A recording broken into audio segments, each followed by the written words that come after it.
Assalamualaikum warahmatullahi wabarakatuh. Perkenalkan, nama saya Rafiq Khairon.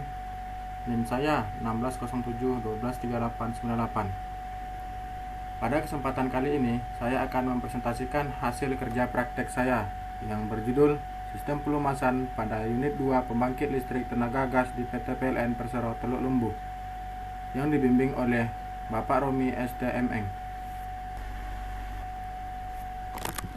Pertama, saya akan menjelaskan tentang profil perusahaan. PLTG Teluk Lembu didirikan pada tahun 1987, yang awalnya ada 6 unit PLTD dengan kapasitas 6,3 MW. Pada tahun 1990, mendapat tambahan 1 unit PLTD kapasitas 7 MW.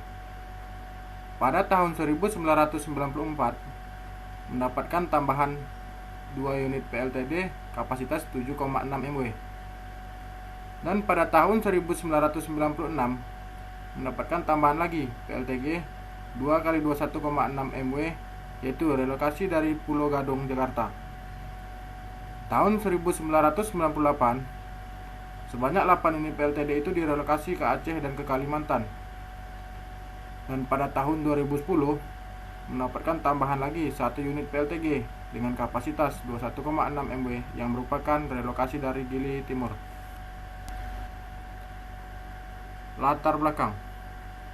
Jadi latar belakangnya yaitu pembangkit listrik tenaga gas PLTG merupakan salah satu jenis pembangkit listrik yang menggunakan tenaga hasil bahan bakar dan udara yang bertekanan tinggi. Untuk menghasilkan listrik, tenaga dari hasil pembakaran dan udara bertekanan tinggi akan memutar turbin gas melalui sudu-sudu menjadi gerak putar pada poros turbin dan akan diteruskan pada generator. Pada komponen generator inilah gerak putar akan tegak lurus terhadap medan magnet sehingga menghasilkan gaya gerak listrik. Adapun tujuan saya melaksanakan kerja praktik. Yang pertama, untuk mengetahui komponen-komponen dan proses kerjanya PLTG. Yang kedua, untuk mengetahui proses kerjanya sistem pelumasan pada PLTG. Adapun batasan masalahnya sebagai berikut. Bagaimana proses kerjanya sistem pelumasan pada pembangkit listrik tenaga gas? Tinjauan pustaka. Turbin gas. Apakah itu turbin gas? Turbin gas adalah suatu penggerak mula yang memanfaatkan gas sebagai fluida kerja. Jadi, di dalam turbin gas, energi kinetik dikonversikan menjadi energi mekanik berupa putaran yang menggerakkan roda turbin sehingga menghasilkan daya. Bagian turbin yang berputar disebut rotor atau roda turbin, dan bagian turbin yang diam disebut stator atau rumah turbin. Rotor ini berfungsi untuk memutar poros daya yang menggerakkan beban seperti generator listrik, pompa, kompresor, maupun yang lainnya. Kemudian, saya akan menjelaskan prinsip kerja PLTG pada siklus Brayton. Di sini ada siklus Brayton. Ini diagram PV dan ini diagram TS. Jadi, langkah yang pertama yaitu langkah 1-2. Langkah 1-2 ini dinamakan dengan langkah kompresi, di mana udara luar dihisap dan ditekan di dalam kompresor menghasilkan udara bertekanan. Selanjutnya, langkah 2-3. Langkah 2-3 ini dinamakan langkah pemberian panas. Di sini, udara bertekanan dari kompresor dicampur dengan bahan bakar. Terjadi reaksi pembakaran yang menghasilkan gas panas. Selanjutnya, langkah 3-4. Langkah 3-4 ini adalah langkah ekspansi. Di sini, gas panas hasil pembakaran dialirkan untuk memutar turbin. Terakhir yaitu langkah 4-1. Langkah 4-1 ini dinamakan dengan langkah pembuangan. Di sini, gas panas dari turbin dibuang ke udara luar. Kemudian saya akan menjelaskan komponen pada PLTG. Komponen pada PLTG yang pertama yaitu ada motor diesel. Motor diesel ini berfungsi sebagai penggerak awal turbin gas, di mana daya yang digunakan untuk menggerakkan awalnya itu sangat besar.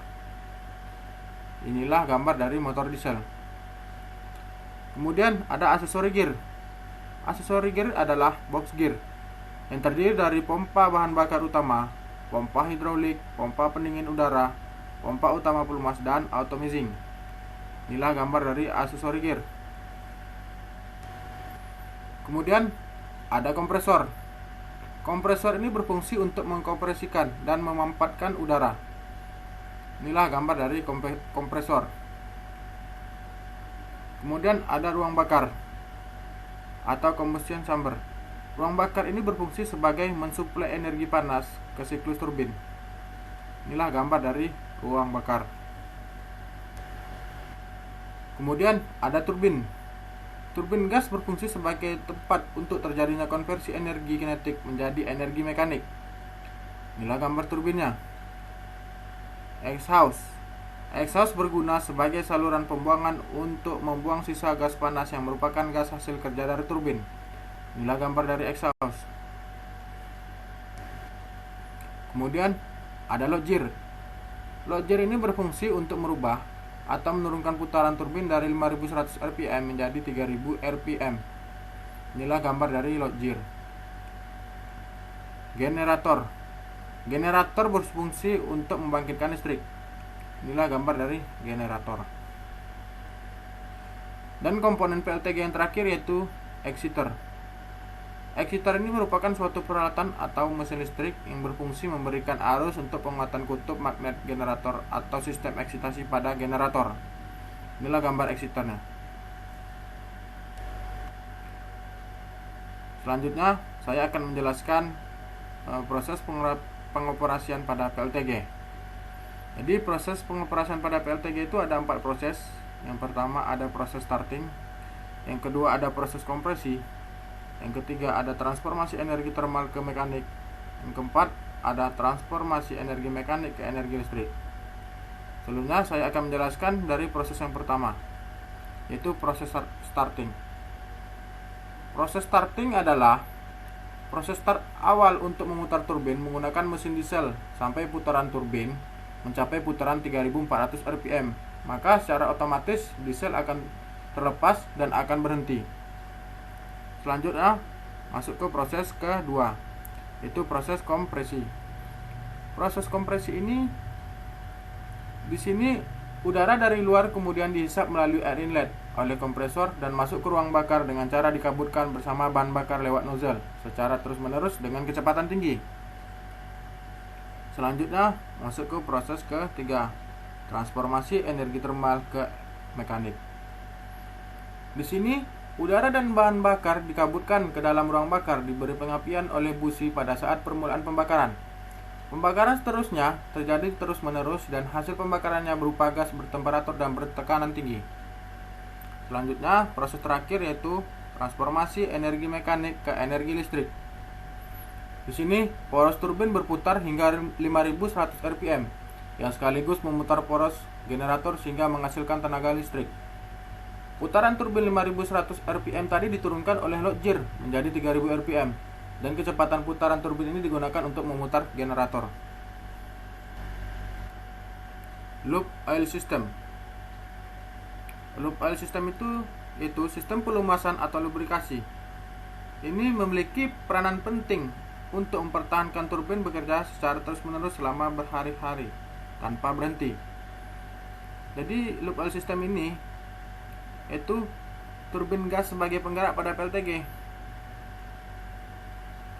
Kemudian lubrikasi adalah proses pelumasan suatu benda yang berputar dengan menggunakan oli sebagai media pelumas supaya gerakan poros yang berputar tidak mengalami hambatan. Inilah penampilan bacaan untuk loop oil system.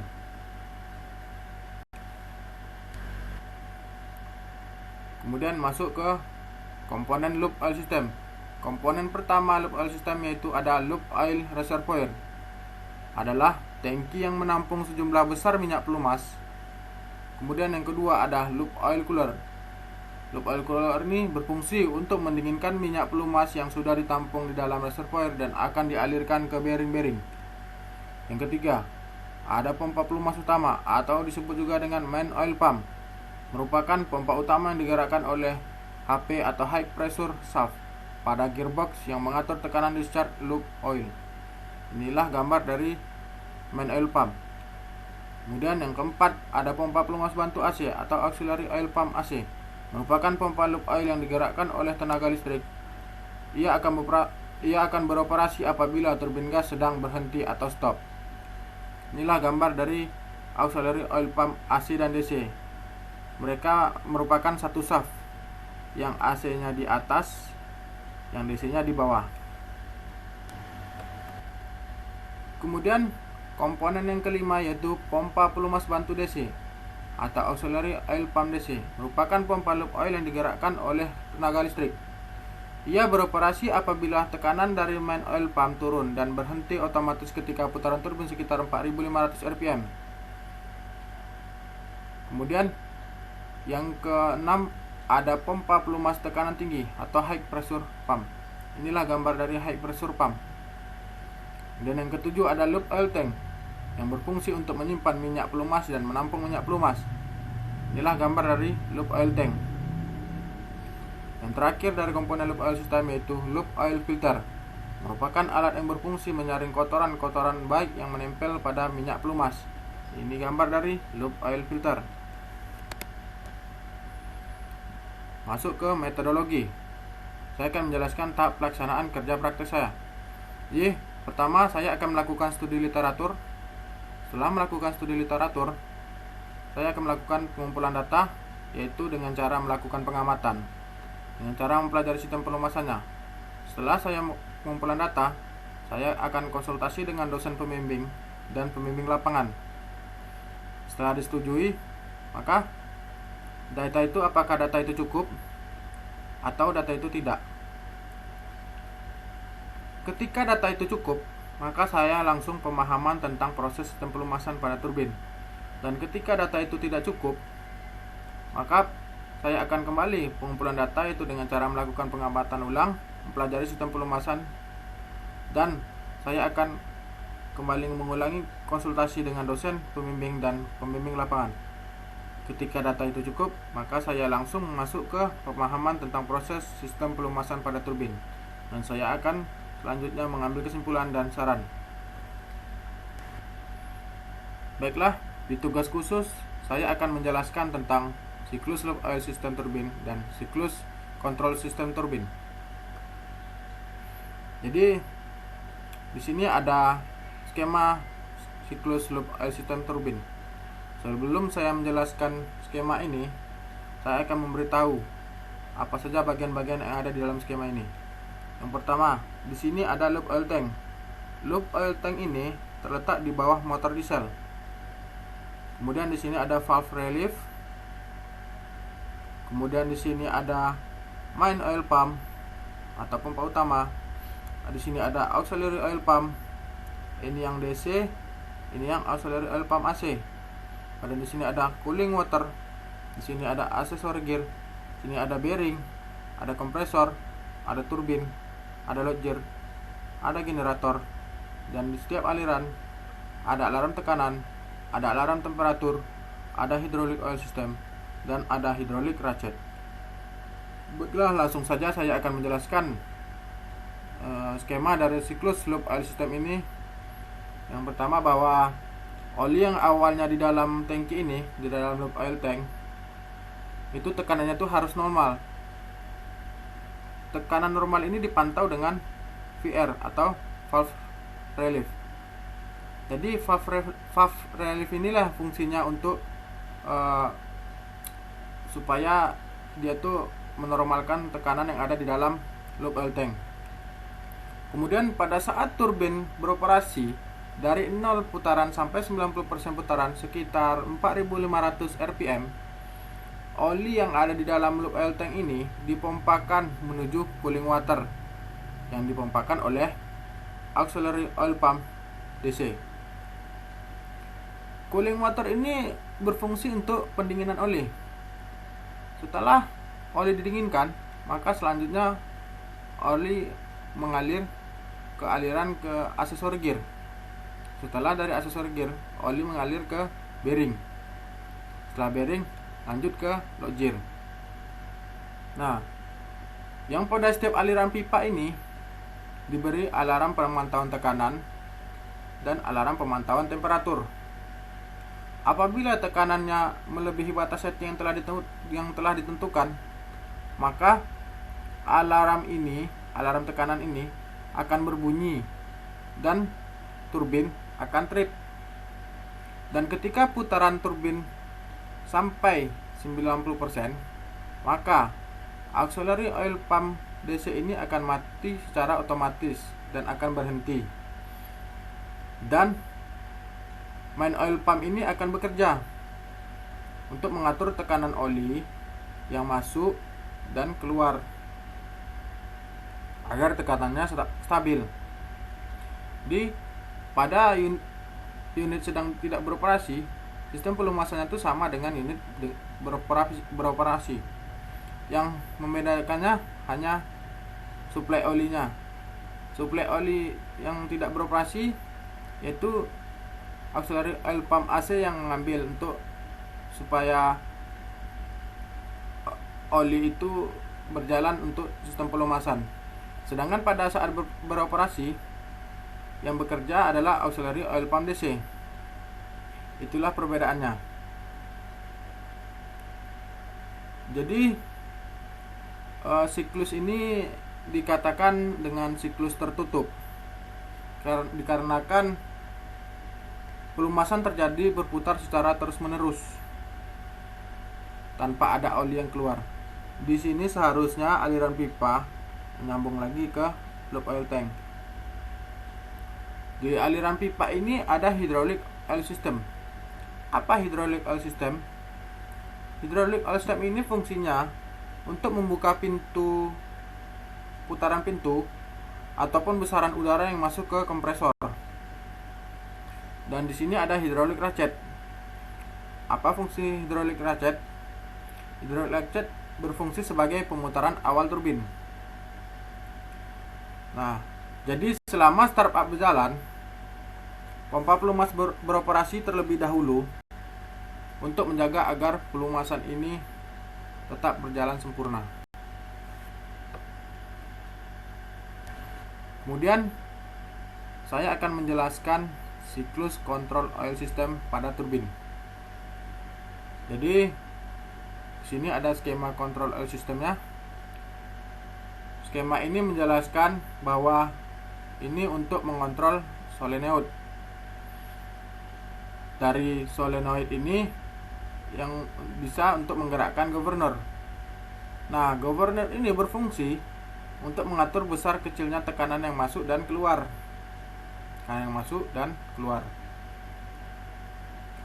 Ketika tekanan ini, di sini juga ada alarm tekanan.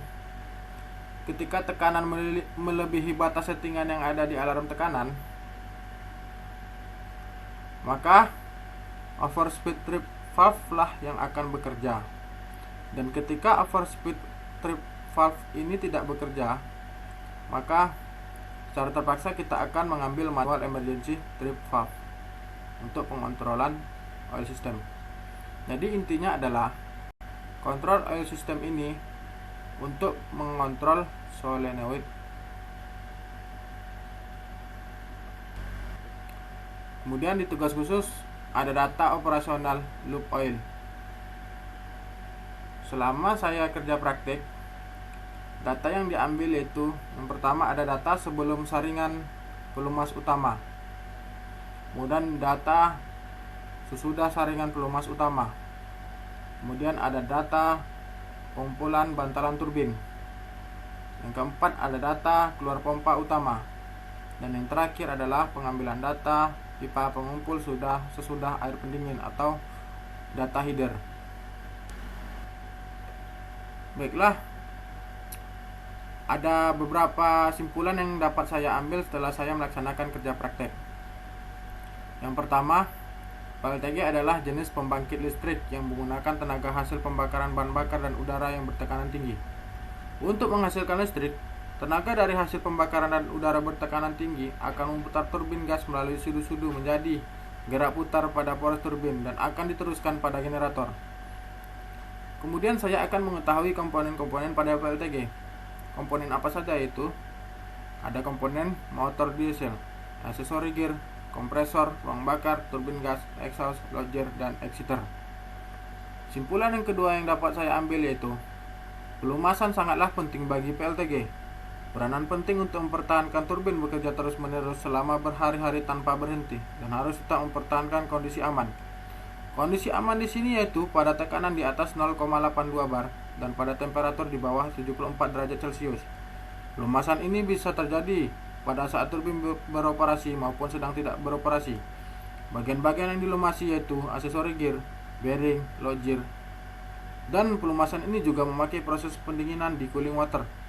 Pelumasan ini memakai pompa pelumas auxiliary oil pump DC untuk menaikkan loop oil ke atas aliran pipa dari tangki ketika putaran turbin dari 0 sampai 90%. Dan pada saat 90% putaran turbin, maka auxiliary oil pump DC tersebut akan mati secara otomatis. Dan selanjutnya pompa utama atau main oil pump akan bekerja untuk mengatur tekanan oli yang masuk dan keluar agar tekanannya stabil. Demikianlah presentasi dari hasil kerja praktek saya. Apabila ada kesalahan dalam mengucap atau dalam kata-kata yang saya sebutkan tadi, mohon dimaafkan. Assalamualaikum warahmatullahi wabarakatuh. Terima kasih.